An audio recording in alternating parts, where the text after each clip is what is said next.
Zilean? Myth or man? The answer is obvious, he's clearly a man. An old man, perhaps even old enough to have birthed 150 unique children as of August 2020.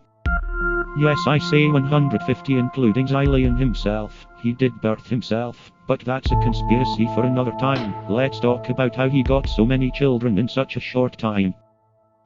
In the beginning, there was a hypnotic spin in Zilean. With this he birthed Kog'Maw, a foul creature which Zilean loved dearly. The love for Kog'Maw made Zilean birth 10 more children. The children fought, and so Zilean needed more children to keep track of his 11 others.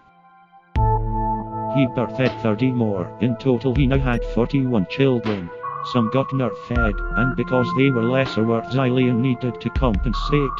He kept compensating, until one day he birthed Yasuo. Watching the tiny Yasuo grow up, Zilean felt there was evil within. He did his best raising him to be a good boy, but it didn't work.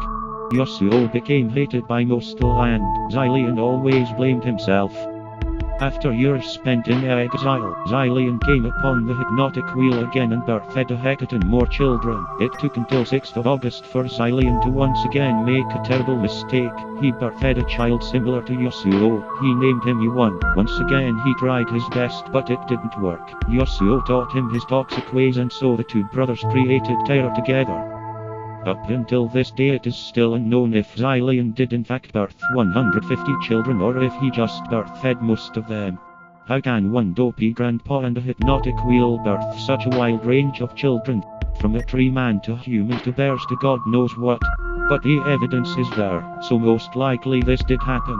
Zilean will keep birthing children, now on the quest to stop the brothers Yasuo and Yuan from taking over the world. To be continued, bros.